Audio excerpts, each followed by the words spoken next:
Hi friends, myself Hemant Kardekar. Welcome to my channel Learning with Hemant. आज का topic interview से related है। हमने हमारी लाइफ में कभी ना कोई सा इंटरव्यू दिया है, कहीं ना कहीं हमने कोई ना कोई सा साक्षात्कार फेस किया हुआ है लाइफ में, और कई बार हम उसमें पास होते हैं, कई बार हम फेल होते हैं।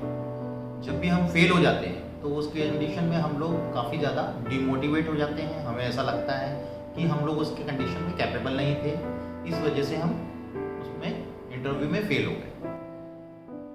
तो आज इसी टॉपिक को मैं एक कहानी के माध्यम से आप लोगों को समझाने वाला हूँ। एक बार की बात है, एक काफ़ी वयस्क और बूढ़ा व्यक्ति रहता है।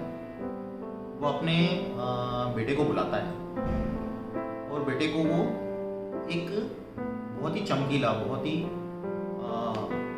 शाइनिंग वाला जो है स्टोन देता है और उसको बोलता है कि तुम ये स्टोन को लो और मार्केट में जाओ, मार्केट में जाके इसकी वैल्यू, इसका मूल्य पता करके आओ, पर इसको बेचना नहीं, सिर्फ इसका मूल्य पता करके आओ। वो लड़का जो है उस पत्थर को, वो स्टोन, चमकीला जो स्टोन रहता है, उसको वो लेके मार्केट में निकलता है। तो सबसे पहले जो है एक सब्जी की दुकान आती है। तो सब्जी के दुकानदार को जो है वो पत्थर दिखाता है और बोलता है कि इस पत्थर को देखो और इसका मेरे को बताओ कि इसका क्या मूल्य है तुम्हारे नज़र में। तो वो सब्जी वाला उस पत्थर को देखता है, उसको लगता है हाँ यार, ये पत्थर जो है बड़ा चमकीला पत्थर है और हो सकता है बहुत कीमती हो। तो उस नज़रिए से वो बोलता है कि यार इसको जो है, इसके बदले में जो है मैं आपको 2 बोरी आलू दे सकता हूँ। बोलता है ठीक है। फिर वो पत्थर लेता है और आगे बढ़ता है। आगे जाने पर जो है ग्रोसरी शॉप आती है, किराने की जो दुकान होती है वह आती है। वो वहाँ पर वो पत्थर दिखाता है और उसको पूछता है कि यार ये पत्थर का तुम्हारे नज़र में क्या मूल्य है, तुम क्या दोगे इसके बदले। तो ग्रोसरी शॉप वाला, किराने शॉप वाला जो है व्यक्ति उस पत्थर को देखता है, अच्छी तरह से नज़र से देखता है। उसको भी लगता है कि हाँ यार, ये पत्थर कहीं ना कहीं बहुत ही कीमती पत्थर है। तो उस नज़र से वो ये उसको बोलता है कि यार मैं आपको 1 महीने का किराना जो है मुफ्त दे सकता हूँ इसके बदले।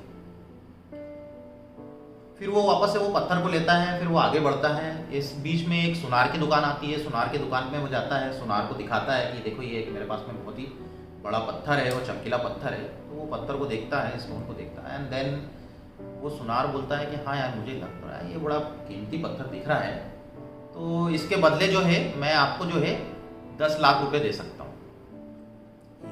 वेरी अंडरस्टैंड यार, कहीं ना कहीं पत्थर बहुत कीमती है। फिर वो वापस से उस पत्थर को लेता है और फिर वापस से थोड़ा सा आगे बढ़ता है। इस कंडीशन में वो जो है एक डायमंड शॉप जो बोलते हैं वहाँ पर जाता है। डायमंड शॉप के वहाँ पर अंदर जाके वहाँ के जो ऑनर रहते हैं, मालिक रहते हैं, उनको वो पत्थर दिखाता है और वो बोलता है कि यार इसका क्या मूल्य है आपकी नज़र में। तब वो ऑनर जो है, मालिक, वो पत्थर को देखता है, ही वेरी मच अंडरस्टैंड कि यार ये बहुत ही बड़ा साइज का डायमंड है, हीरा है, और ये कहीं ना कहीं देखा जाए तो बहुत ही मूल्यवान है, बहुत ही अमूल्य है। तो डायमंड शॉप वाला जो बोलता है कि यार ये तो बहुत ही कीमती डायमंड है बेसिकली, तो जो मेरे इतनी हैसियत नहीं कि मैं इस पत्थर को खरीद सकूं, पर ये बहुत ही अमूल्य और बहुत ही कीमती पत्थर है। इस कंडीशन में वो फिर वो वापस से वो पत्थर को लेता है और वापस रिटर्न अपने घर आता है, अपने पिताजी को बताता है और पूरी की पूरी कहानी जो जैसी जैसी उसके साथ में घटित होती है वो पूरी उसको बताता है। इस कंडीशन में उसके पिताजी उसको एक ही चीज़ समझाते हैं कि उस पत्थर का तुम्हारे नज़र में क्या मूल्य है। वो जस्ट उससे पूछते हैं कि तुम्हारी नज़र में इस पत्थर का क्या मूल्य है।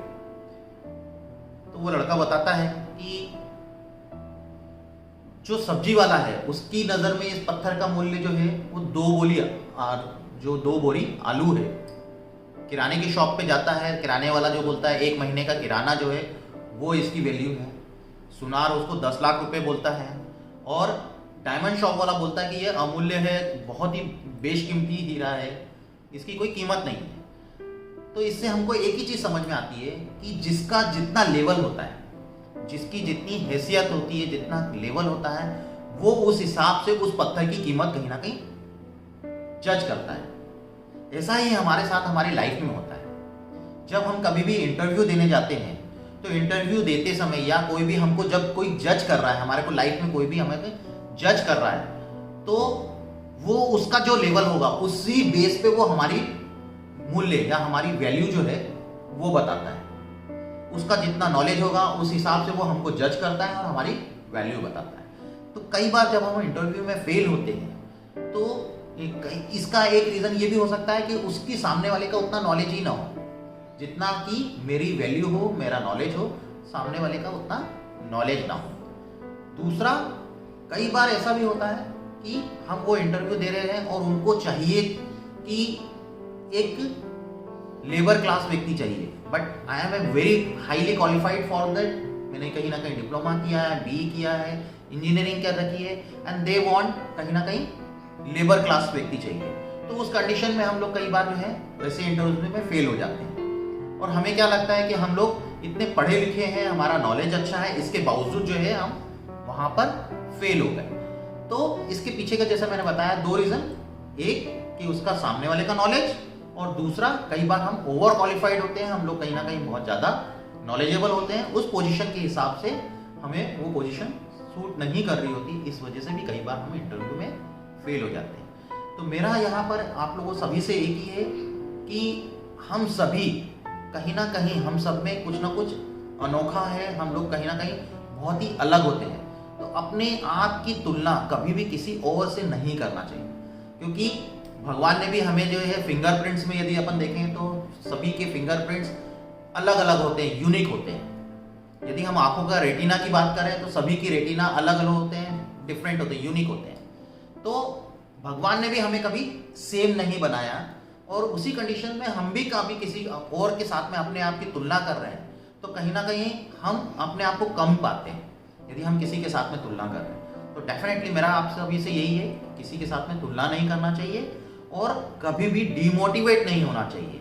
इन दोनों पहलू के बारे में आप जब सोचेंगे तो definitely you will be motivated, और अगली तैयारी के लिए, अगले इंटरव्यू के लिए आप लोग बहुत अच्छे तरीके से अपने आप को प्रिपेयर कर सकेंगे। Thank you.